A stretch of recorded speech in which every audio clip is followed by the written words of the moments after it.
Hello students, good morning.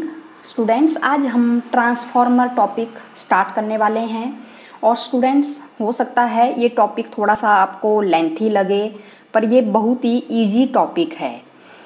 इसको हमने पूरा डिटेल में अगर स्टडी करना है आपने, तो आपको पूरी वीडियो आपको देखनी पड़ेगी कि ट्रांसफार्मर क्या होता है, कितने टाइप्स के ट्रांसफार्मर होते हैं और इसका प्रिंसिपल किसके ऊपर डिपेंड करता है, इसका वर्किंग प्रिंसिपल, कंस्ट्रक्शन कैसी होगी। ठीक है, ये हमने पूरा इस टॉपिक में स्टडी करना है और इसकी थ्योरी भी हमने स्टडी करनी है। और एंड में हमने क्या करना है कि कितने टाइप्स के एनर्जी लॉसेस होते हैं ट्रांसफार्मर में, वो भी हमने स्टडी करना है कि कितने टाइप्स के एनर्जी लॉसेस हो रहे हैं ट्रांसफार्मर में, किस किस वजह से जो एनर्जी है वो लॉस हो रही है ट्रांसफार्मर में। तो इसको हमने पूरा डिटेल में स्टडी करना है। तो आपने इसको पूरे टॉपिक को ध्यान से सुनना है और आपको एक वीडियो देखने पर ही पूरा टॉपिक क्लियर हो जाएगा। ठीक है, तो स्टूडेंट्स स्टार्ट करते हैं। ट्रांसफार्मर, देखो स्टूडेंट्स, ट्रांसफार्मर एक ऐसा इलेक्ट्रिकल डिवाइस है जो क्या करेगा। नाम से पता लग रहा है कि ट्रांसफार्मर क्या है, एक इलेक्ट्रिकल डिवाइस है। कैसा डिवाइस है ये? Electrical. This is your electrical device. Electrical device है, ठीक है, जो इलेक्ट्रिकल एनर्जी को ही ट्रांसफर करेगा एक सर्किट से दूसरे सर्किट में। ठीक है, क्या करेगा वो?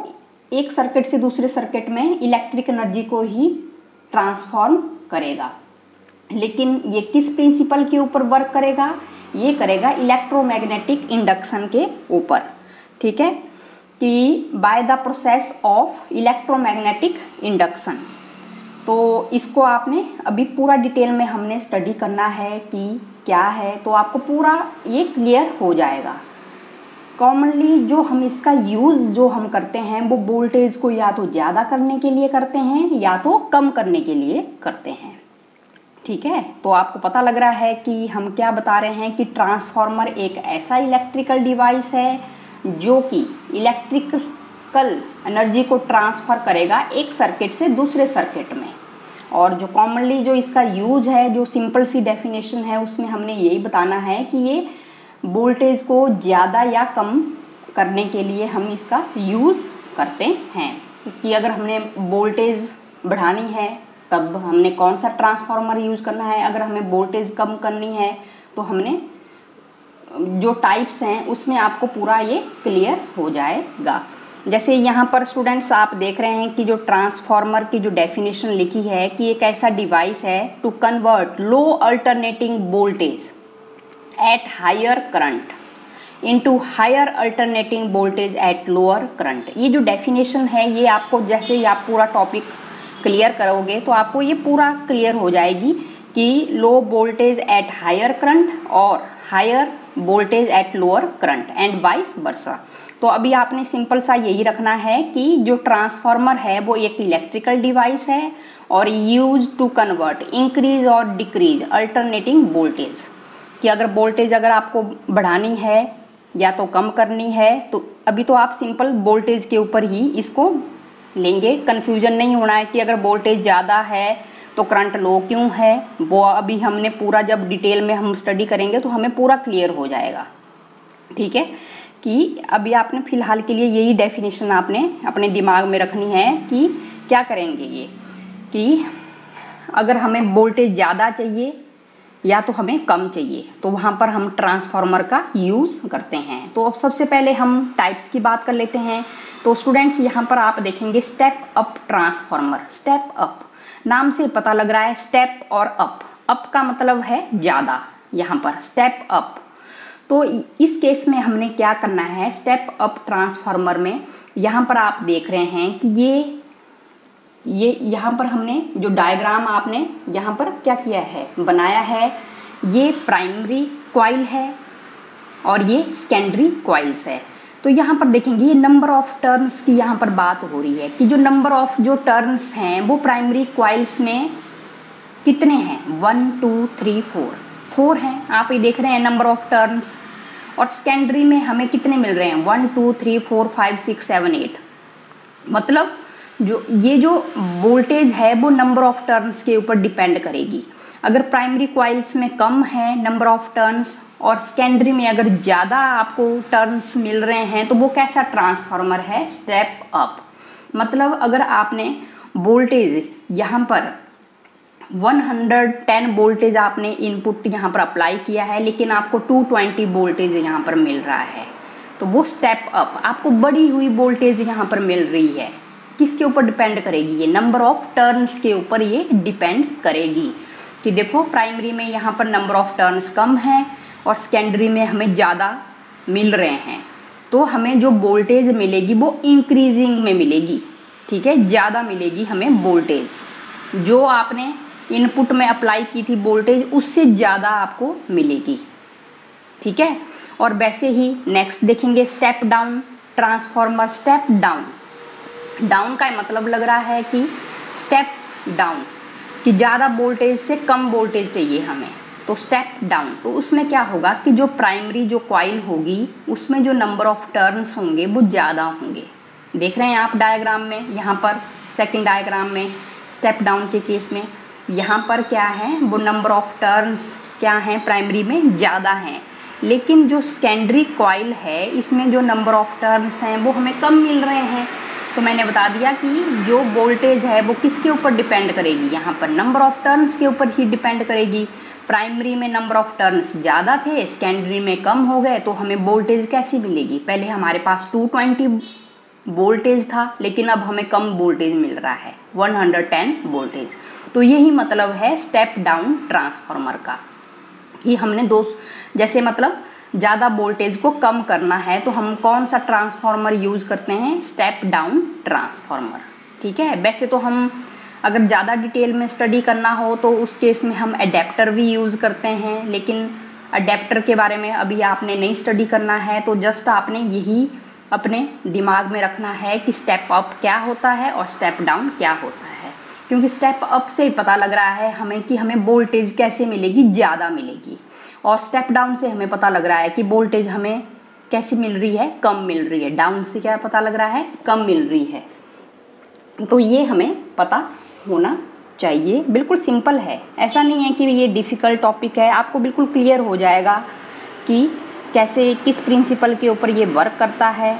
ठीक है, आपको जब आपने इसकी कंस्ट्रक्शन पढ़ना है, थ्योरी पढ़ना है, तो आपको पूरा ये क्लियर हो जाएगा। ट्रांसफार्मर इतना डिफ़िकल्ट टॉपिक नहीं है, बस आपने इसको ध्यान से इसको सुनना है कि ये हम क्या बोल रहे हैं।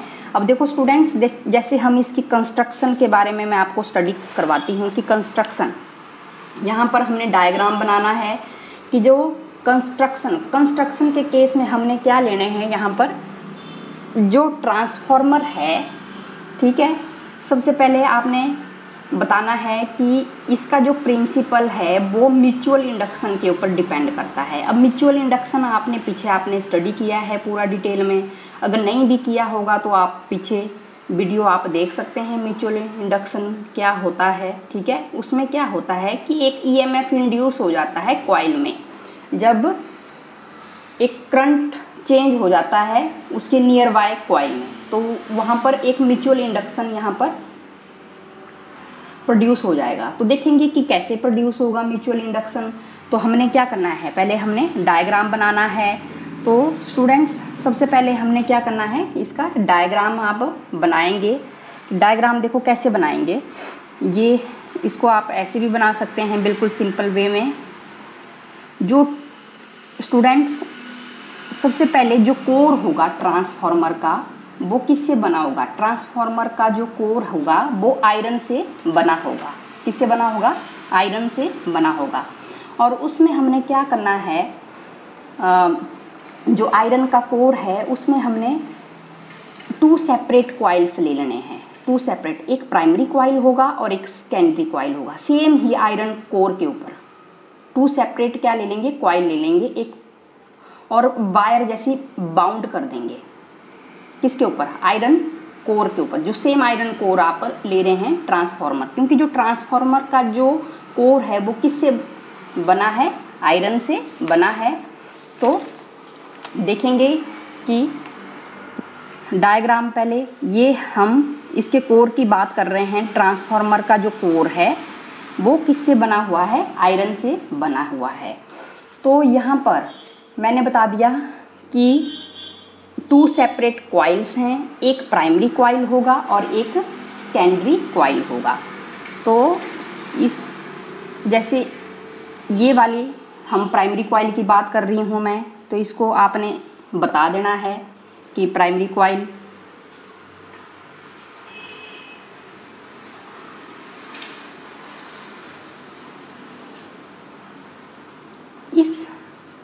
इस प्राइमरी कॉइल से हमने क्या करना है, इनपुट हमने अप्लाई करनी है। इनपुट एसी हम अप्लाई करेंगे यहाँ से। तो मैं इसको ईपी लिख रही हूँ।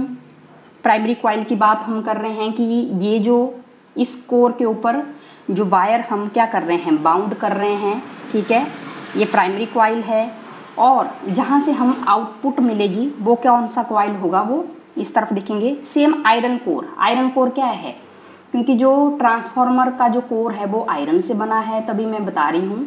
और साथ में हमने यहाँ पर 2 सेपरेट कॉइल ले लिए हैं, जिसके ऊपर हमने वायर को क्या किया है, बाउंड किया है। एक को हमने एसी इनपुट के साथ कनेक्ट किया है, एक कॉइल को, ठीक है, एक कॉइल को हमने एसी इनपुट के साथ यहाँ पर ये एसी इनपुट यहाँ से अप्लाई करेंगे हम एसी इनपुट, तो उसको हमने प्राइमरी नाम दिया है, ठीक है। और जहाँ से हमें आउटपुट जो दूसरी जो बाइंडिंग होगी, यहाँ पर जहाँ से हमें क्या मिल रही है, आउटपुट मिलेगी, ठीक है, आउटपुट जहाँ से हमें मिलेगी उसको हम सेकेंडरी कॉइल, वो कौन सा कॉइल होगा स्टूडेंट्स, वो होगा सेकेंडरी कॉइल, कि कितना हमें आउटपुट में वोल्टेज मिल रहा है। तो यहाँ पर ये ऐसे करके इसको ऐसे बना देंगे आप, ये लोड, कि कितना ये सेकेंडरी आउटपुट हमें कितनी मिल रही है, ये प्राइमरी और ये सेकेंडरी, ठीक है। तो सबसे पहले तो हमें ये पता होना चाहिए स्टूडेंट्स कि क्या है, कि जो ट्रांसफार्मर है, ट्रांसफार्मर का जो कोर है वो आयरन का बना है, ठीक है। और साथ में आपको ये भी पता होना चाहिए कि जहाँ से हमने इनपुट अप्लाई करनी है, कि कितनी वोल्टेज हमने अप्लाई की है, उसको कितनी हमने इनपुट यहाँ पर अप्लाई किया हुआ है, उसको आपने प्राइमरी से कनेक्ट किया है। कि जहाँ से हमने क्या करना है, कि जो कॉइल जहाँ से हमने इनपुट अप्लाई करनी है उसको हमने प्राइमरी नाम देना है, और जहाँ से हमें क्या आउटपुट मिल रही है उसको हमने क्या करना है, सेकेंडरी नाम देना है, ठीक है। तो ये हमें पहले पता होना चाहिए कि ये क्या हो रहा है टॉपिक में, क्योंकि जो ट्रांसफार्मर का जो कोर है वो आयरन का बना हुआ है, और जो बाइंडिंग हमने ट्रांसफार्मर की है, जहाँ पर मैंने ये बताया कि जो हमने सेपरेट कॉइल लिए हैं उनके ऊपर हमने एक वायर, इंसुलेटेड वायर बाउंड की है सेम आयरन कोर के ऊपर, कि एक को हमने एसी से क्या किया है, कनेक्ट किया है, जिसको हमने प्राइमरी नाम बताया है, और दूसरी बाइंडिंग को हमने जहाँ से हमें आउटपुट मिलती है उसको हमने सेकेंडरी बाइंडिंग या सेकेंडरी कॉइल नाम दिया है। तो यहाँ पर आपको पता होना चाहिए कि जो ट्रांसफार्मर की जो बाइंडिंग है वो कॉपर की बनी हुई है, जो हमने ये वायर, ठीक है, जो बाउंड की है वो किसकी बनी हुई है, कॉपर की बनी हुई है। अब स्टूडेंट्स जब हमने पूरा इसको डिटेल में स्टडी करना है कि लॉसेस क्या होते हैं, तो आपको पूरा ये क्लियर हो जाएगा कि हम क्या बताना चाह रहे हैं। अभी हम फिलहाल आपको यही पता होना चाहिए कि अगर हमें ज़्यादा वोल्टेज चाहिए तो हमें स्टेप अप ट्रांसफार्मर चाहिए, अगर कम वोल्टेज चाहिए तो हमें स्टेप डाउन, ठीक है।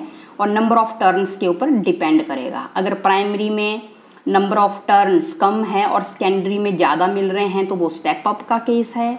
अगर प्राइमरी में ज़्यादा हैं, ठीक है, और सेकेंडरी में अगर हमें कम मिल रहे हैं नंबर ऑफ़ टर्न्स, तो वो स्टेप डाउन का केस है।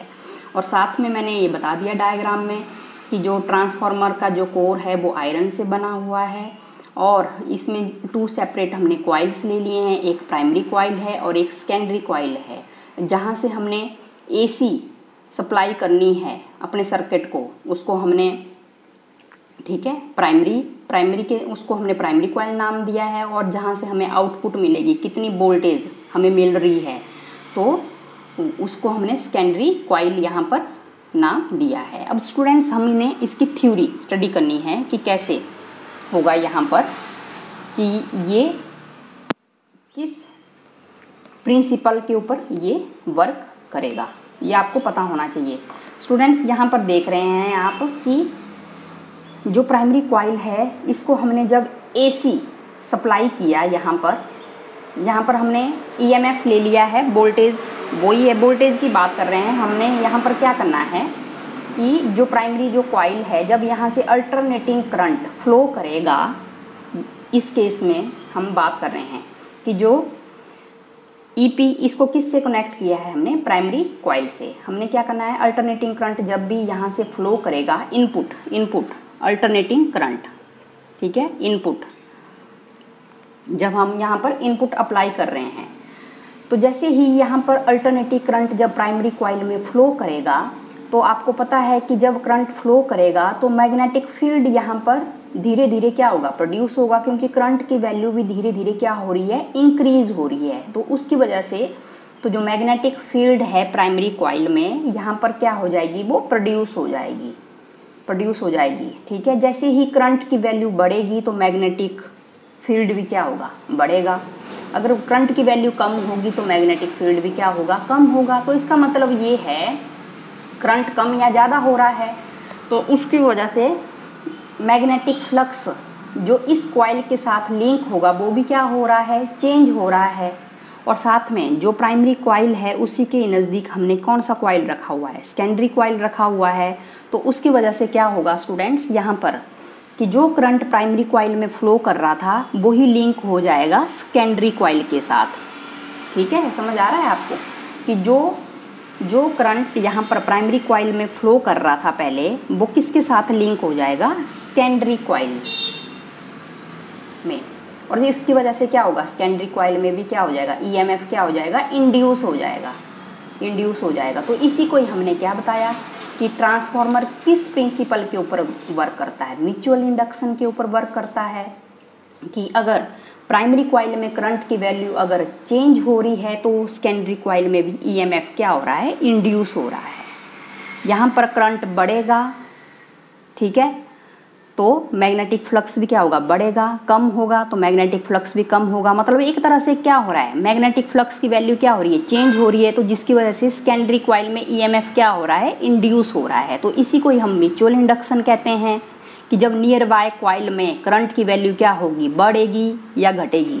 चेंज का मतलब क्या है, या तो कम होगी या तो ज़्यादा होगी। तो उसकी वजह से जो सेकेंडरी जो कॉइल है, उसमें EMF क्या हो जाएगा, इंड्यूस हो जाएगा। जो करंट पहले प्राइमरी कॉइल में फ्लो कर रहा था, वो अब कहाँ फ्लो करना स्टार्ट हो जाएगा, सेकेंडरी कॉइल में। तो फिर उसके बाद हमने बताना है कि लेट NP, जैसे let NP number of turns primary coil में, और NS हम ले रहे हैं number of turns in secondary coil, ठीक है। तो अब जो आयरन जो कोर है, वो क्या कर रहा है, कपलिंग कर रहा है, ठीक है, between the primary and secondary coil, ठीक है। मैग्नेटिक फ्लक्स प्रोड्यूस हो रहा है इन टर्न्स में भी। तो यहाँ पर मैं ये बताना चाहती हूँ कि देखो, आपने स्टडी किया है, जस्ट मैं ऐसे रफली जैसा ये आपको समझाने के लिए ही मैं बता रही हूँ। ये जैसे हमारे पास मान लो ये प्राइमरी कॉइल है, ऐसे मैं जस्ट समझाने के लिए मैं डायग्राम बना रही हूँ, आपने इसको नहीं ड्रॉ करना है।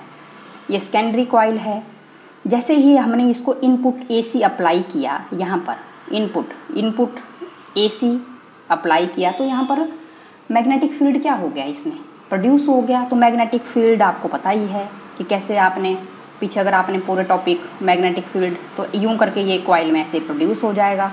तो कुछ जो मैग्नेटिक फील्ड जो यहाँ पर प्राइमरी कॉइल में जो करंट फ्लो कर रहा था, उसकी वजह से प्राइमरी कॉइल में जो प्रोड्यूस हो रहा था, वो किसके साथ लिंक करेगा, सेकेंडरी कॉइल के साथ भी लिंक करेगा। उतना नहीं करेगा पर करेगा तो है। ऐसे करके क्या होगा, एक चुंबकीय जैसा इफेक्ट यहाँ पर प्रोड्यूस हो जाएगा। तो मैंने बता दिया कि जैसे नियर बाय कॉइल में ये अगर करंट फ्लो कर रहा है तो due to this mutual induction जो दूसरा जो कॉइल है, क्योंकि ये इतने पास पास में है कि उसका इफेक्ट यहाँ पर भी प्रोड्यूस हो जाएगा, तो सेकेंडरी कॉइल में भी करंट क्या हो जाएगा, फ्लो करना स्टार्ट हो जाएगा, मतलब ईएमएफ यहाँ पर क्या हो जाएगा, इंड्यूस हो जाएगा। अब हमने बात करनी है कि नंबर ऑफ टर्न्स की हमने बात करनी है कि according to Faraday law of electromagnetic induction में कि जो कितनी ईएमएफ इंड्यूस हो रही है प्राइमरी कॉइल में, according to Faraday law of electromagnetic induction, ठीक है, induced EMF in the primary coil.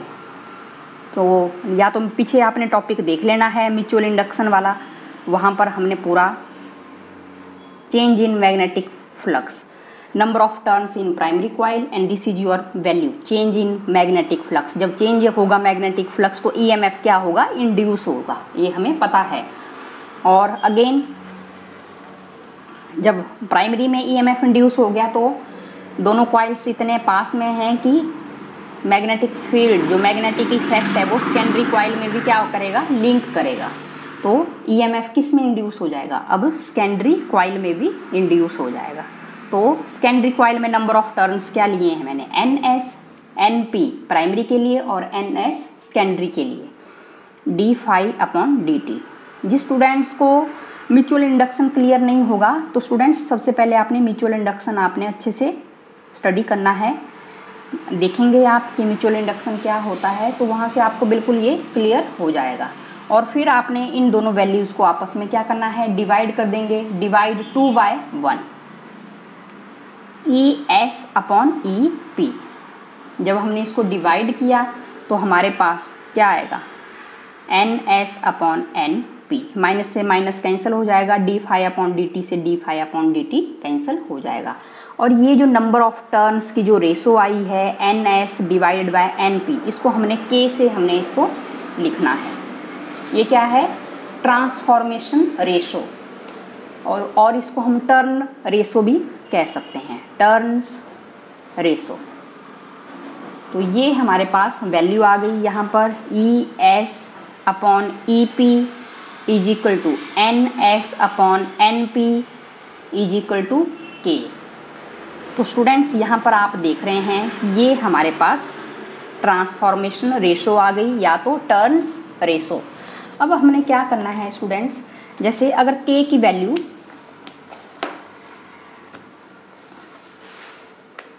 अगर if K is less than 1, K की वैल्यू अगर लेस देन 1 है तो हमें पता लग रहा है कि NS is less than NP, NS is less than NP। अब बनाओ जरा डायग्राम, बताओ यहाँ पर जो नंबर ऑफ टर्न्स हैं NP और NS क्या है, सेकेंडरी नंबर ऑफ टर्न्स हैं, और NP क्या है, number of turns in primary coils.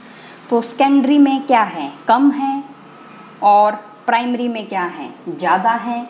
तो देखो कैसे बनेगा डायग्राम, बताएंगे कि NP ये ज़्यादा है तो नंबर ऑफ टर्न्स,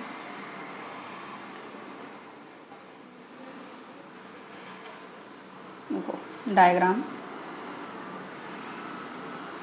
ये ऐसे करके, और ये ट्रांसफॉर्मर, और हमें यहाँ पर थोड़ा ऐसे बन, नंबर ऑफ टर्न्स प्राइमरी में ज़्यादा हैं और सेकेंडरी में क्या है, कम है। तो ये कौन सा केस है, यहाँ पर वोल्टेज ज़्यादा था और यहाँ पर वोल्टेज हमें कम मिल रहा है, तो ये कौन सा केस हुआ स्टूडेंट्स, तो ये हुआ स्टेप डाउन का केस,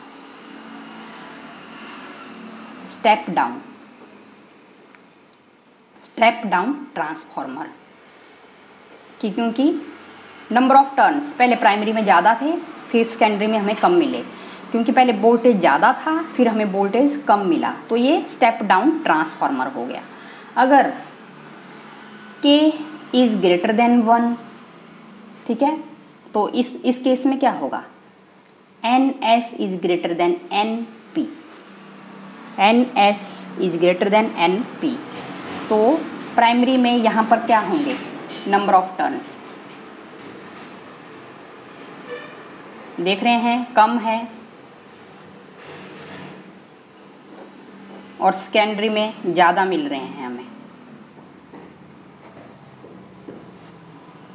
वोल्टेज यहाँ पर कम थी और यहाँ पर ज़्यादा मिल रही है। तो ये कौन सा केस था? ये था स्टेप अप का। This is your step up transformer. क्योंकि नंबर ऑफ टर्न्स के ऊपर ही डिपेंड कर रहा है। जब टर्न्स ज़्यादा मिलेंगे सेकेंडरी में तो वो स्टेप अप का केस होगा, अगर सेकेंडरी में कम मिलेंगे तो वो स्टेप डाउन का केस होगा। अगर आइडियल ट्रांसफार्मर की हम बात करें, फॉर एन आइडियल ट्रांसफार्मर, उस केस में क्या होता है स्टूडेंट्स की इस तरह का जो आइडियल ट्रांसफार्मर का केस तो वैसे भी इम्पॉसिबल है, मतलब ये जस्ट ऐसे ही आपको बताने के लिए कि जितना आप वोल्टेज आप अप्लाई कर रहे हो इनपुट में उतना ही, मतलब नंबर ऑफ टर्न्स प्राइमरी में 1 2 3 4 और सेकेंडरी में भी आपको उतने मिल रहे हैं 1 2 3 4, मतलब जितनी वोल्टेज आपने अप्लाई किया 20 वोल्टेज आपने अप्लाई किया, आपको 20 वोल्टेज ही आपको मिल रहा है। जितना आपने इनपुट अप्लाई किया और उतना ही आपको आउटपुट वोल्टेज मिल रहा है। ऐसा वैसे नहीं होता है, क्योंकि हमने जब अब एनर्जी लॉसेस के बारे में स्टडी करना है तो क्या होता है स्टूडेंट्स कि कुछ ना कुछ वहाँ पर लॉसेस ज़रूर होते हैं।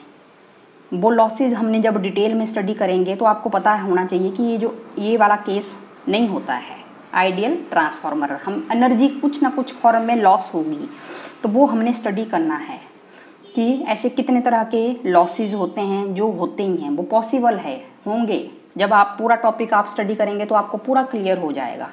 ऐसा नहीं होता है कि जितना आप इनपुट अप्लाई कर रहे हैं और आपको उतना ही आउटपुट मिल रहा है। आपको कुछ ना कुछ एनर्जी आपको लॉसेस मिलेंगे ही मिलेंगे।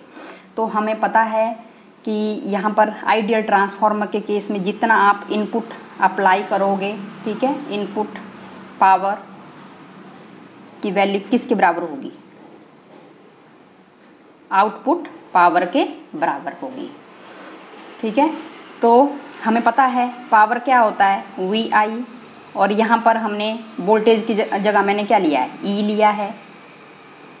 डोंट कंफ्यूज, पावर हमें पता है VI होता है, तो यहाँ पर हमने क्या लिया है वोल्टेज के केस में E ले लिया है। तो अब आउटपुट पावर की मैं बात करूँ तो आउटपुट है हमारे पास ये सेकेंडरी कॉइल में जो आउटपुट जो मिलेगा हमें ES, और करंट यहाँ पर देखेंगे आउटपुट पावर, तो मैं यहाँ पर क्या लिख सकती हूँ ESIS, क्योंकि आउटपुट हमें सेकेंडरी कॉइल से ही पता लगेगा। तो ये आउटपुट पावर होगा, आउटपुट पावर। और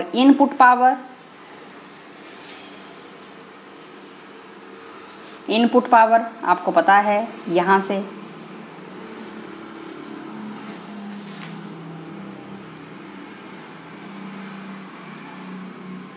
इनपुट कौन सा केस है, ये प्राइमरी कॉइल है जहाँ से हमने इनपुट अप्लाई करना है, मैंने आपको पहले भी बताया है। तो इसको प्राइमरी कॉइल EP करंट जो फ्लो करेगा प्राइमरी कॉइल में उसको IP नाम दिया है। जो वोल्टेज हमने अप्लाई किया है प्राइमरी कॉइल में उसको हमने EP बताना है, ठीक है। अब आपने क्या करना है, अब मैंने बताया कि आइडियल ट्रांसफार्मर का केस ऐसा है कि जितना आपने इनपुट अप्लाई किया उतना ही आपको आउटपुट मिला है। तो हमने क्या करना है कि जो प्राइमरी कॉइल और जो सेकेंडरी कॉइल है ESIS = EPIP, इनपुट और आउटपुट लिख देंगे। और यहाँ से हमने ES/EP अभी ऊपर हमने निकाला रेशो, और ये वैल्यू IP/IS के बराबर आ जाएगी। तो जब हमने इसको जनरल में हम इसको कैसे लिखते हैं स्टूडेंट्स, जनरल में हम इसको लिखते हैं E is directly proportional to 1/I in general. तो देखो स्टूडेंट्स यहाँ से आपको क्लियर हो जाएगा, जब जनरल में हम ये बात कर रहे हैं, क्योंकि ये प्राइमरी है और ये सेकेंडरी कॉइल है, इसको हमने कैसे लिखना है कि E, ये डायरेक्ट हमने लिख दिया है E वोल्टेज, जो वोल्टेज है उसकी वैल्यू ठीक है।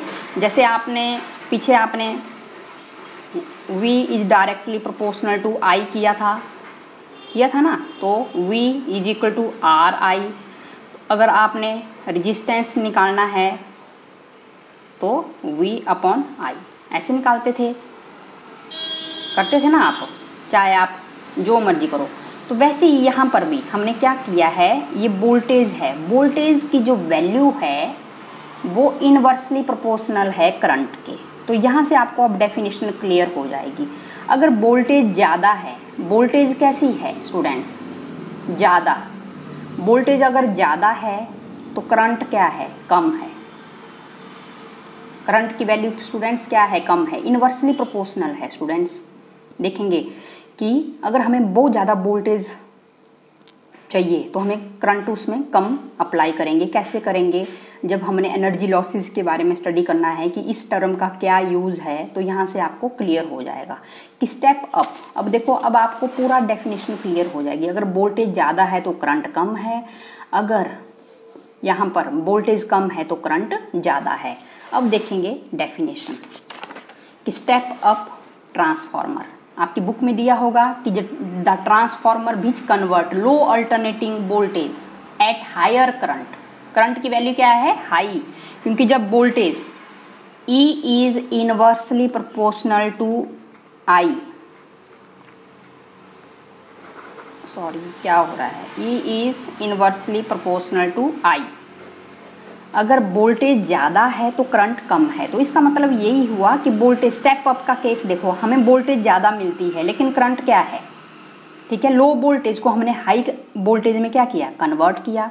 तो यहाँ पर प्राइमरी में करंट क्या था, ज़्यादा था, और सेकेंडरी में क्या मिला, करंट कम मिला। अगर वोल्टेज ज़्यादा है तो करंट क्या है, कम है। वैसे स्टेप डाउन का केस में भी E is inversely proportional to current. अगर वोल्टेज कम है तो करंट क्या है, ज़्यादा है, inversely proportional. The transformer which convert high voltage at lower current, voltage ज़्यादा होगी तो करंट क्या होगा, लो होगा। किस में कन्वर्ट किया, लो अल्टरनेटिंग वोल्टेज में, लेकिन करंट की वैल्यू क्या है, हाई है। इसको हम स्टेप डाउन ट्रांसफार्मर। तो यहाँ से हमें पता लगेगा ये टर्म जनरल में यही है कि अगर वोल्टेज ज़्यादा है तो करंट कम है, अगर करंट ठीक है कम है तो वोल्टेज ज़्यादा है, वाइस वर्सा, ऐसे चलेगा ये। तो ये आपको समझ आ गया होगा।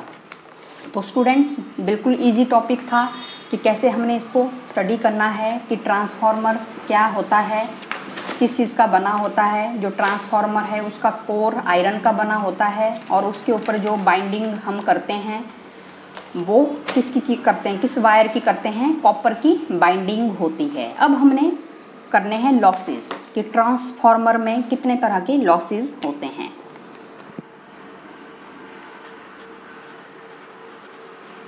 Transformer losses, energy,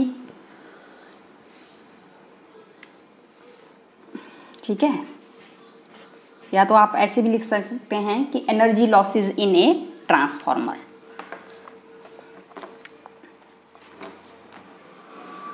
energy losses in a transformer. यहाँ से स्टूडेंट्स आपको और भी ज़्यादा क्लियर हो जाएगा। थोड़ा टॉपिक लंबा चलेगा लेकिन मज़ा आएगा। तो स्टूडेंट्स सबसे पहले मैंने आपको बता दिया, सबसे पहला केस है कॉपर लॉस, कि कॉपर लॉस क्या होता है। तो स्टूडेंट्स जो ट्रांसफार्मर की जो बाइंडिंग मैंने बताया था, ठीक है, ट्रांसफार्मर की बाइंडिंग में जो एनर्जी का जो लॉस होता है उसी को ही हम कॉपर लॉस कहते हैं, ठीक है। Energy lost in binding of the transformer, की जो ट्रांसफार्मर की बाइंडिंग में जो एनर्जी का लॉस होता है उसे ही हम कॉपर लॉस कहते हैं। अब मैंने बता दिया था आपको पहले भी कि जो ट्रांसफार्मर की जो बाइंडिंग है वो कॉपर की बनी होती है। किसकी बनी होती है, कॉपर की बनी होती है। और हमें ये भी पता है कि जो कॉपर जो वायर होती है उसका कुछ ना कुछ रेजिस्टेंस होता है, रेजिस्टेंस होता है। जब करंट फ्लो करेगा इन वायर्स में तो क्या होगा, ठीक है, तो पावर लॉस हो जाएगा। जब करंट फ्लो करेगा इन वायर में, कॉपर की वायर में, तो पावर लॉस हो जाएगा। P = I² R T हमें पता है हमने कि ये लॉस होता है। ये जो लॉस होगा प्राइमरी और सेकेंडरी कॉइल में, वो हीट की वजह से प्रोड्यूस होता है। किसकी वजह से? हीट की वजह से प्रोड्यूस होता है। तो इस तरह के जो कॉपर के जो लॉसेस होंगे उसे हम कैसे कम करें, क्योंकि हीट को हम कैसे कम करें, क्योंकि हमें पता है हमने कॉपर वायर हमने यूज़ किया है, ठीक है, और कॉपर वायर का रेजिस्टेंस भी होता है, ये भी हमें पता है। जब करंट फ्लो करेगा इन वायर में से तो हीट की फॉर्म में लॉस हो जाएगा, हीट प्रोड्यूस हो जाएगी बाइंडिंग में, जो प्राइमरी और सेकेंडरी जो कॉइल्स हैं। तो आपको ये भी पता है कि कैसे, अब कैसे करें हम हीट को कम, पता होना चाहिए आपको कि हीट हम कैसे कम करें। तो स्टूडेंट्स हमें पता है कि जो रेजिस्टेंस होती है वायर की, resistance is directly proportional to length and resistance is inversely proportional to area and resistance is directly proportional to L upon A, और इसको हम ऐसे लिख सकते हैं, resistivity rho L upon A।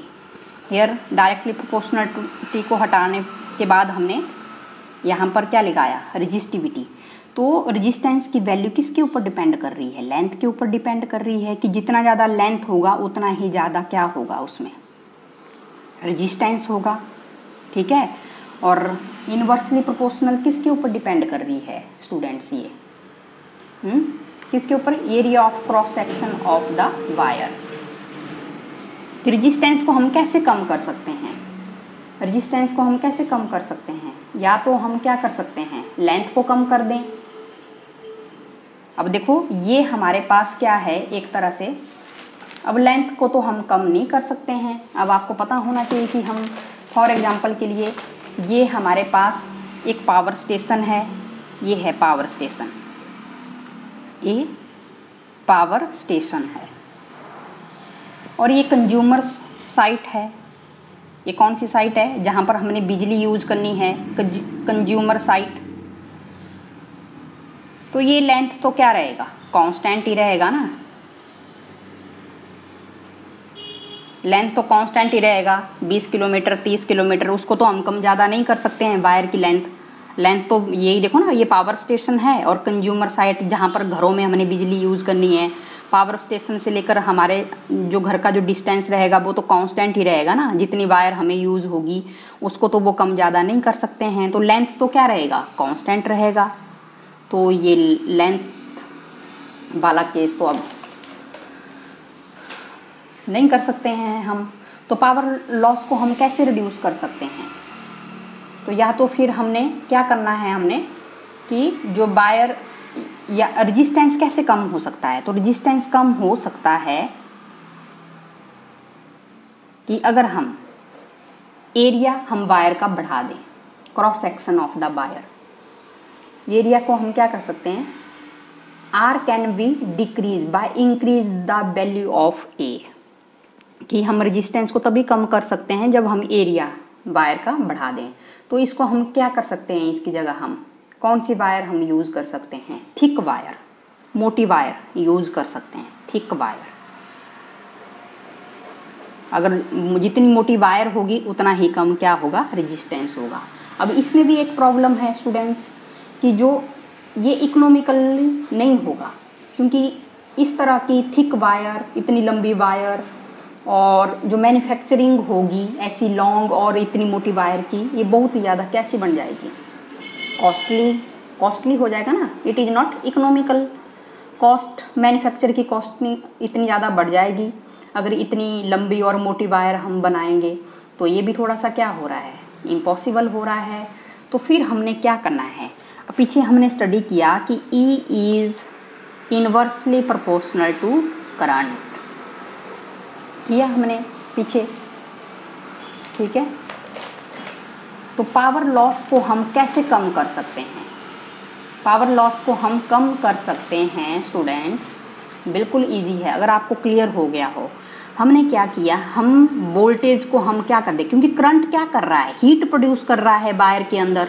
Current जितना ज़्यादा होगा उतनी ही ज़्यादा हीट क्या करेगी? प्रोड्यूस करेगी कॉपर वायर के अंदर। जैसे ही कॉपर वायर में क्या करेगा? करंट क्या करेगा? फ्लो करेगा, क्योंकि करंट फ्लो करने के बाद ही जो हीट है वो प्रोड्यूस हो रही है प्राइमरी और सेकेंडरी कॉइल में, P = I² RT, और पावर लॉस हो रहा है, उतना हमें आउटपुट नहीं मिल पा रहा है जितना मिलना चाहिए था।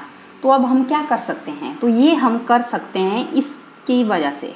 देखो स्टूडेंट्स, बिल्कुल इजी है कि अगर हम वायर के अंदर करंट की वैल्यू को क्या कर दें, लो कर दें और वोल्टेज को बढ़ा दें। लगा पता अब आपको? बिल्कुल इजी है। हमने क्या करना है, वोल्टेज क्या काम करता है, वोल्टेज एक तरह से करंट को धक्का मारने का काम करता है। विदाउट वोल्टेज करंट हमारा नहीं फ्लो कर सकता है। वोल्टेज क्या करेगा, एक तरह से करंट को धक्का मारने का काम करेगा। तो हम क्या कर सकते हैं कि लो करंट को हमने लो रखना है, लो करंट, और वोल्टेज को हाई रखना है। इनवर्सली है, वोल्टेज को क्या रखना है, हाई रखना है। तो उसकी वजह से हमने क्या करना है, जो ट्रांसमिशन करना है वायर का, जो सब स्टेशन होंगे जहाँ पर, वहाँ पर हमने वो क्या करेगा, वोल्टेज को कैरी करेगा किसकी हेल्प से, ट्रांसमिशन वायर में, और कहाँ ले जाएगा, जो सब स्टेशन होंगे किसके, जो कंज्यूमर साइड के नज़दीक होंगे, वहाँ तक ट्रांसमिशन हम करेंगे। अब हमने अपने घरों के बाहर तो देखे होते हैं ट्रांसफार्मर, वहाँ तक लाएंगे ना पहले तो इलेक्ट्रिसिटी। तो सबसे पहले हमने कैसे करना है, ये पावर स्टेशन है फॉर एग्जांपल के लिए, ये ऐसे मैं बना रही हूँ, ड्रॉ कर रही हूँ यहाँ पर आपको समझने के लिए। रेड पेन ले लेते हैं, जैसे ये मान लो ये पावर स्टेशन है, ये पावर स्टेशन है, this is your power station. और हमने क्या करना है, सब स्टेशन तक इलेक्ट्रिसिटी को ले जाना है कंज्यूमर साइड के पास। तो क्या करेंगे, सबसे पहले मैंने बताया कि वोल्टेज को हाई रखेंगे और करंट को क्या करेंगे, लो करेंगे, जिसकी वजह से क्या होगा, हीट प्रोड्यूस नहीं होगा और जो लॉस होगा वो क्या होगा, कम होगा। ये यहाँ पर हमने इनपुट AC अप्लाई किया है। तो ये कौन सा ट्रांसफार्मर आप यूज़ करेंगे स्टूडेंट्स, यहाँ पर कौन सा ट्रांसफार्मर यूज़ करेंगे, वोल्टेज ज़्यादा आनी चाहिए, वोल्टेज ज़्यादा हमें कब मिलती है, स्टेप अप के केस में, स्टेप अप 1 2 3, ये नंबर ऑफ टर्न्स 3 हैं, यहाँ पर स्टेप अप करेंगे और नंबर ऑफ टर्न्स बढ़ा देंगे हम 1 2 3 4 5 6, ये स्टेप अप। जब स्टेप अप ट्रांसफार्मर हम यूज़ करेंगे तो वोल्टेज ज़्यादा होगी और करंट क्या होगा, कम होगा। तो हमारा काम हो जाएगा, क्योंकि करंट कम होगा तो हीट क्या होगा, कम प्रोड्यूस होगा। ये ट्रांसमिशन लाइन होगी, ये कैसी लाइन होगी, ट्रांसमिशन लाइन। जब ट्रांसमिशन लाइन से हमने यहाँ पर स्टेप अप वोल्टेज को क्या किया, ज़्यादा किया था और करंट को क्या किया था, कम किया था, करंट को कम किया था। तो ये यहाँ पर ये ट्रांसमिट हो गया और कम से कम हीट यहाँ पर प्रोड्यूस किया, क्योंकि करंट की वैल्यू को हमने ऑलरेडी क्या कर दिया है, कम किया है। क्योंकि जब कॉपर वायर में करंट फ्लो कर रहा था तो उसी की वजह से हीट क्या हो रहा था, प्रोड्यूस हो रहा था। तो उसमें पावर का लॉस हो रहा था इस फॉर्म में, I² RT में। तो ये कर देंगे। और फिर जैसे ही ट्रांसमिशन लाइन यहाँ पर इलेक्ट्रिसिटी अब पहुँच गई है, तो यहाँ पर अब हमने क्या करना है, स्टेप डाउन, वोल्टेज को कम कर देंगे। तो यहाँ पर हमने स्टेप डाउन यूज़ करेंगे और उसके बाद ये नंबर ऑफ टर्न्स यहाँ ज़्यादा होंगे तो यहाँ पर ये क्या हो जाएंगे, अब कम कर देंगे, बस स्टेप डाउन। जब स्टेप डाउन कर दिया तो करंट की वैल्यू क्या हो गई, ज़्यादा हो गई और आउटपुट यहाँ पर हमें मिल जाएगी। ये लोड है, फिर हम उस बिजली का यूज़ कर सकते हैं घरों में, फैक्ट्री में, ठीक है। पहले तो हमने क्या करना है, उस लाइट को कहाँ तक लाना है, हमने ट्रांसफार्मर तक लाना है। कैसे लाएंगे, पहले स्टेप अप किया, जब स्टेप अप किया पावर स्टेशन से तो कंज्यूमर जो साइट्स थी वहाँ तक ले जाने के लिए हमें ये सब कुछ करना पड़ा, क्योंकि हमने क्या करना है, वोल्टेज को ज़्यादा रखना है और करंट को क्या करना है, कम करना है। क्योंकि जो वोल्टेज होगी वो एक तरह से करंट को धक्का मारने का काम करेगी, तो उसकी वजह से जो वायर होगा वहाँ पर जो प्राइमरी और जो सेकेंडरी जो कॉइल्स थे उसमें हीट नहीं प्रोड्यूस होगा। जब हीट प्रोड्यूस नहीं होगा तो वायर गर्म नहीं होगी, ठीक है, हमने क्या किया, वोल्टेज ज़्यादा कर दिया और करंट क्या कर दिया, कम कर दिया। तो जैसे ही यहाँ पर ट्रांसमिशन लाइंस के थ्रू हमने ये प्रोसेस किया, फिर जैसे ही यहाँ पर बिजली पहुँच गई, जो भी हमारे ट्रांसफार्मर होते हैं वहाँ पर हमने क्या कर दिया, स्टेप डाउन कर दिया, वोल्टेज को कम कर दिया। और जब वोल्टेज को कम कर दिया तो फिर यहाँ पर 220 वोल्टेज, क्योंकि हमारे घरों में कितनी वोल्टेज आएगी स्टूडेंट्स, 220 वोल्टेज, कम करेंगे हम वोल्टेज को, क्योंकि पीछे से तो 33 kV मतलब 33,000 वोल्टेज हम ट्रांसमिट कर रहे थे। तो फिर आफ्टर ट्रांसमिशन हम स्टेप डाउन कर देंगे, तो वहाँ पर हमने स्टेप डाउन का यूज़ करना है, क्योंकि हमने वोल्टेज को क्या करना है, कम करना है, करंट की वैल्यू को हमने बढ़ाना है। और फिर उसके बाद जो लाइट होगी वो हमारे घरों में, फैक्ट्री में, जहाँ भी जो भी यूज़ हम क्या कर सकते हैं। तो आपको ये समझ आ गया होगा कि कॉपर लॉस को हमने कम कैसे करना है। तो अब आपको ये भी क्लियर हो गया होगा, E is inversely proportional to this, अगर वोल्टेज ज़्यादा है तो करंट क्या होगा, कम होगा। यहाँ से आपको क्लियर हो रहा होगा, ठीक है। ऐसा नहीं है कि आप बड़ी थिक वायर यूज़ करें, थिक वायर यूज़ करने का कोई, क्योंकि वो तो बहुत ही कॉस्टली पड़ जाएगा प्रोसेस, इतनी मोटी वायर कौन यूज़ करेगा। हमें बिल्कुल क्या चाहिए, ऐसा चाहिए ना कि तो उसमें हम यूज़ कर सकते हैं, हम वोल्टेज को बढ़ा सकते हैं और करंट को क्या कर सकते हैं, वायर के अंदर कम कर सकते हैं। तो उसकी वजह से हीट नहीं प्रोड्यूस होगी, तो पावर लॉस क्या होगा, कम होगा। अब नेक्स्ट लॉसेज होते हैं स्टूडेंट्स, जैसे फ्लक्स लॉसेज। बिल्कुल इजी है स्टूडेंट्स, ये आपको समझ आने चाहिए, फ्लक्स लॉसेज। अब स्टूडेंट्स फ्लक्स लॉसेज मतलब लॉसेज का मतलब ये क्या था, ठीक है, क्योंकि जितनी हम वोल्टेज ट्रांसफार्मर लॉसेज, जितनी पावर हमने इनपुट में दी थी ना, और अगर हमें उतनी पावर हमें आउटपुट में नहीं मिल रही है तो वो क्या हो गया, लॉस हो गया। जितनी पावर हमने इनपुट में दी है, अगर हमें कम मिल रही है आउटपुट, तो वो उस पावर को हम क्या बोलेंगे, ट्रांसफार्मर लॉस करेंगे, ठीक है। अब जैसे हमने इलेक्ट्रिक मोटर देखी होती है, उसमें एक रोटर होता है जो घूमता ही रहता है, लेकिन जो ट्रांसफार्मर होता है उसमें कोई मूवेबल पार्ट नहीं होता है। तो इसी के लिए हम जो ट्रांसफार्मर को क्या बोलते हैं, एक स्टैटिक डिवाइस है, एक स्थिर डिवाइस है, ठीक है। क्योंकि जो ट्रांसफार्मर में जो लॉसेज होंगे वो कैसे होंगे, इलेक्ट्रिकल लॉसेज होंगे, ठीक है, इलेक्ट्रिकल लॉसेज होंगे। तो कुछ भी ऐसा मैकेनिकल लॉस नहीं हो रहा है, हमें पता लग रहा है कि क्योंकि जितनी हमने इनपुट दी थी उतनी हमें आउटपुट नहीं मिल रही है। तो इस तरह के लॉसेस को हम कैसे कम करें, तो यही हमने स्टडी किया। सबसे पहले था कॉपर लॉसेस, ठीक है।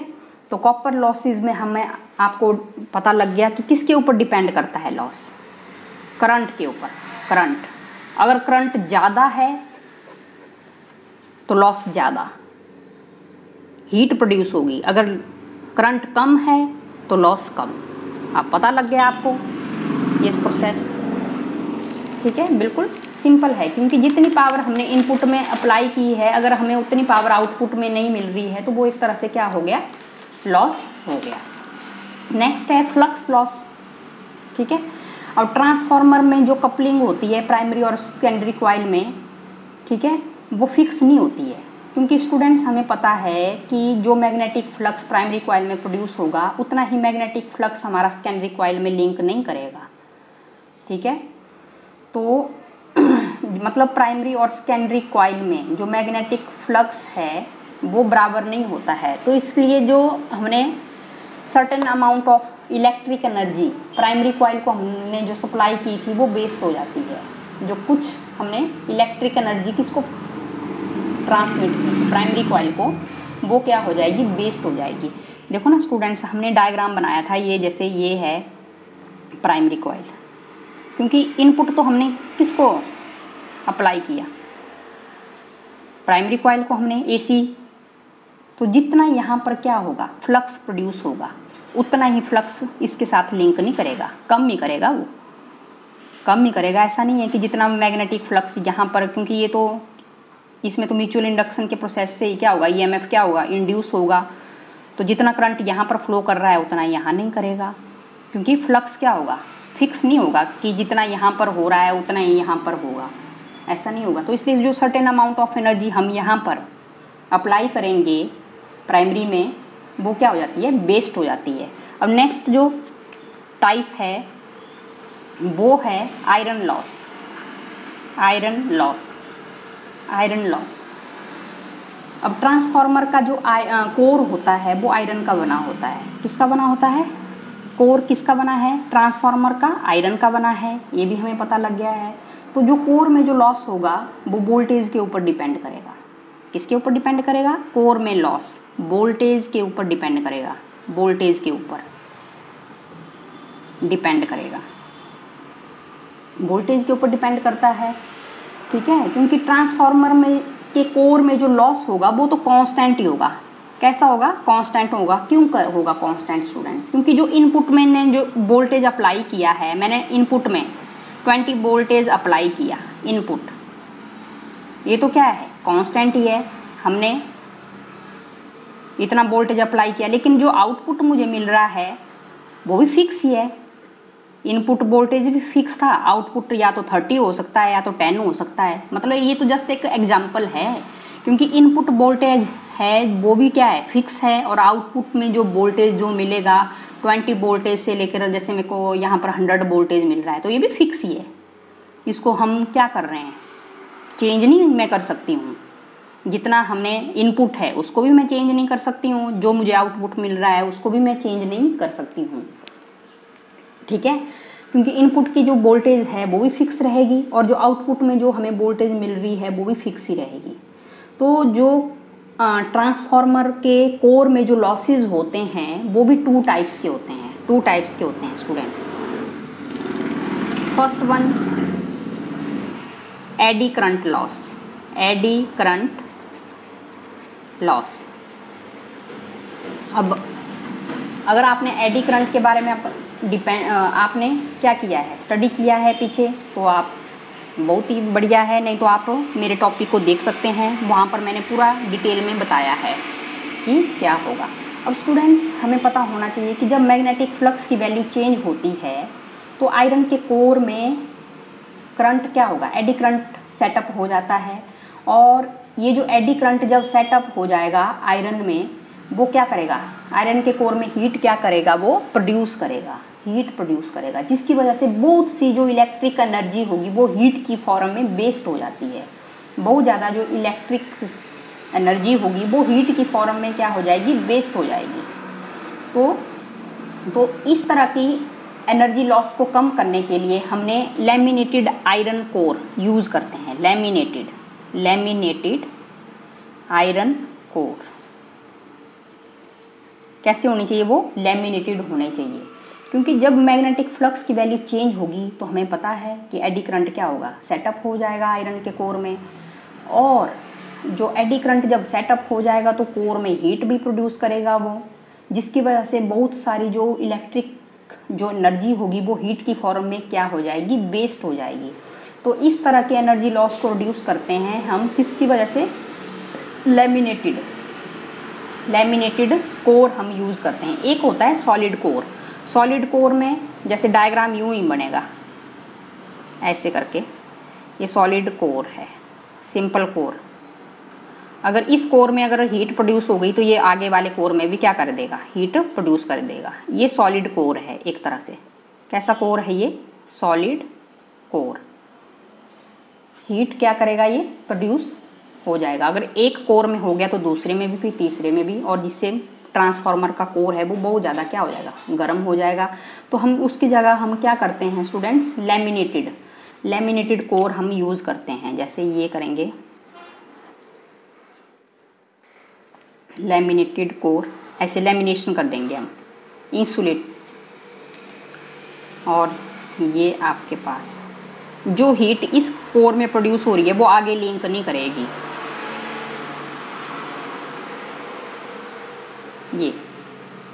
ये कैसा यूज़ कर रहे हैं हम? लैमिनेटेड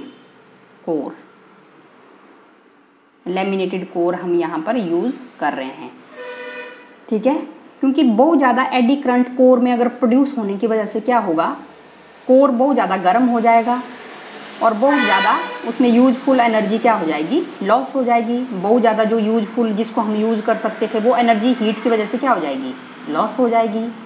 ठीक है, तो एडी करंट की वजह से लॉस कम हो इसलिए हमने जो सॉलिड जो कोर था उसको हम रिप्लेस कर देते हैं large number of thin seats लेते हैं हम 1, ऐसे large number of thin seats हम यूज़ करते हैं। और ये एक दूसरे के साथ इलेक्ट्रिकली इंसुलेटेड होती हैं। इलेक्ट्रिकली इंसुलेटेड ऐसा नहीं है कि एक सीट दूसरे के साथ क्या कर रही है, कंबाइन कर रही है, नहीं, बीच में इंसुलेशन होगा। इलेक्ट्रिकली कैसी होंगी, ये इंसुलेटेड होंगी। और जैसे मैग्नेटिक फ्लक्स के पैरेलल में हम इनको क्या करते हैं, अरेंज करते हैं। और जिसकी वजह से क्या होगा, ये जो इंसुलेशन जो होगा ना, इंसुलेशन इनके बीच में हम लगा रहे हैं, ये एडी करंट के पाथ को ही ब्रेक कर देगा। जो एडी करंट यहाँ पर जो प्रोड्यूस हो रहा है वो आगे वाली शीट में प्रोड्यूस नहीं हो पाएगा, क्योंकि ये क्या है, इंसुलेशन, बीच में इंसुलेशन सीट्स। ठीक है, वो क्या करेगा कि जो एडी करंट जो प्रोड्यूस हो रहा है वो इंडिविजुअल शीट्स तक ही क्या होगा, रिस्ट्रिक्टेड रहेगा। और इस वजह से एडी करंट जो एक सीट में प्रोड्यूस हो रहा था वो दूसरी सीट में प्रोड्यूस नहीं हो पाएगा।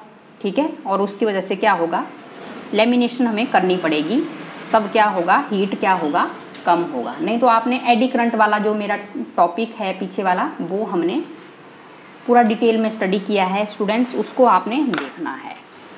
और नेक्स्ट सेकंड टाइप का जो लॉस होगा इसमें वो हिस्टेरिसिस लॉस।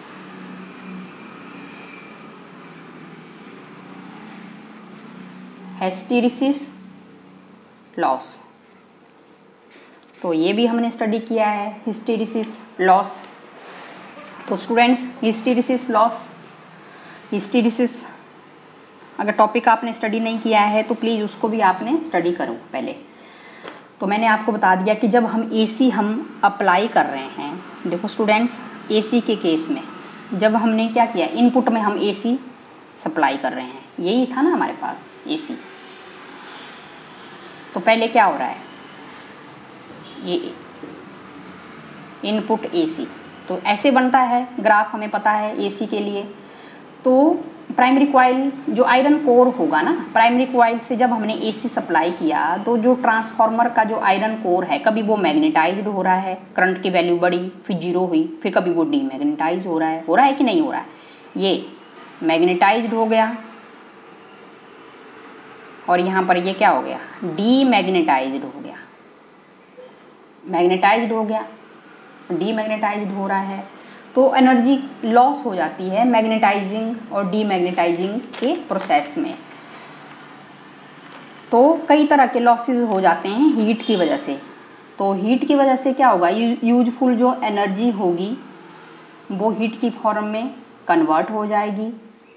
ठीक है, तो वो कन्वर्ट हो जाएगी। तो यहाँ पर हम क्या कर सकते हैं, जो कोर है वो हम सिलिकॉन का भी बना सकते हैं। किसका बना सकते हैं स्टूडेंट्स, सिलिकॉन का भी हम बना सकते हैं, क्योंकि हिस्टेरिसिस में अगर आपने पूरा स्टडी किया है तो आपको बिल्कुल, क्योंकि हमने क्या किया, जो प्राइमरी कॉइल है ट्रांसफार्मर का उसमें से एसी को सप्लाई किया, तो जो आयरन कोर है ट्रांसफार्मर का वो कभी मैग्नेटाइज हो रहा है तो कभी डीमैग्नेटाइज हो रहा है पूरी कंप्लीट साइकिल में। तो कुछ एनर्जी हमारी लॉस हो जा रही है मैग्नेटाइजिंग में और कुछ हो जा रही है लॉस डीमैग्नेटाइजिंग में, आयरन कोर में। तो जो कंप्लीट जो एनर्जी लॉस होगा यहाँ पर, उसकी वैल्यू आ जाएगी एरिया ऑफ हिस्टेरिसिस लूप। किसके ऊपर डिपेंड करेगा, एरिया ऑफ हिस्टेरिसिस लूप। पीछे आपने हिस्टेरिसिस लूप स्टडी किया है नहीं किया है, तो इस एरिया के ऊपर डिपेंड करेगा। जिसका जितना एरिया ज़्यादा होगा उतना लॉस ज़्यादा होगा, जितना कम होगा तो हमने ऐसा कोर बनाना है जिसका एरिया क्या हो, कम हो, और उसकी वजह से लॉस भी क्या हो, कम हो। तो होप स्टूडेंट्स आपको, हमने एनर्जी लॉस को कम करने के लिए हमने एक ऐसा मटेरियल यूज़ करना है कि जिसका लूप, हिस्टेरिसिस लूप कैसा हो, नैरो हो, जिसकी वजह से जो ट्रांसफॉर्मर है उसका कोर में जो एनर्जी का लॉस हो वो क्या हो, कम हो। तो स्टूडेंट्स आपको समझ आ गया होगा पूरा टॉपिक, बहुत ही इजी टॉपिक है और इसको अगर आप 1-2 बार अच्छे से आप स्टडी करेंगे तो आपको पूरा ये समझ आ जाएगा कि किस तरह के एनर्जी लॉसेस होते हैं ट्रांसफार्मर में। तो ये हमने एक ही टॉपिक में हमने इसको कवर कर दिया है, तो इसको आपने ट्राई करना है, बिल्कुल इजी टॉपिक है। ओके।